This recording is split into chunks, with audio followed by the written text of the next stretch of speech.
মাটিকুর ছাত্র মারে প্রশাসন কি করে, প্রশাসন কি করে, মাটিকুর ছাত্র মারে। এই মাটিকুরদের বিরুদ্ধে যাওয়াতে আমাদের উপর হামলা চালায়, আমাদের বাইক ভেঙে দেওয়া হয়, আমাদের কিছু বাইক নিয়ে যায় তারা। আমরা প্রশাসনকে জানানোর পরেও প্রশাসন আমাদেরকে কোনো প্রকার হেল্প করে নেই।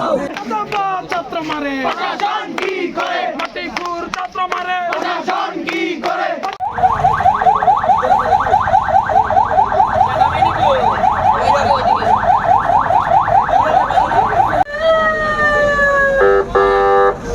তো সেই জায়গায় আমাদের ছেলেরা বাধা দিছে, বাধা দেওয়ার পর আমাদের ছেলেদের উপর মানে ও আতর্কিতভাবে হামলা করছে এবং আমাদের কিছু ছেলে অলরেডি হসপিটালে আছে।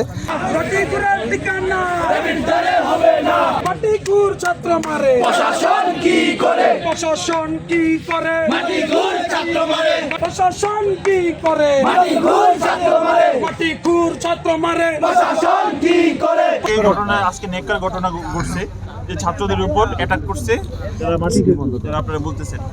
তো আমি এই বিষয়টাতে খুবই আমি আমার থানার অফিসার ইনচার্জ ডান পাশে আছেন, আমরা এই বিষয়টা খুবই সিরিয়াস এবং আমি চাই যে দ্রুত এটার বিরুদ্ধে পদক্ষেপ নিতে। প্রশাসন কি করে, মাটিকুর ছাত্র মারে, মাটিকুর ছাত্র মারে প্রশাসন কি করে, সেই হাত ভেঙে দাও। আমাদের দাবি দেবিদ্বারে যতগুলা স্পটে অবৈধ মাটি খনন হচ্ছে সবগুলা স্পটে অবৈধ মাটি খনন বন্ধ করতে হবে। আমাদের একদম মেইন দাবি হচ্ছে সর্বোপরি সব জায়গা থেকে মাটি খনন বন্ধ করতে হবে। হাত ভেঙে দাও।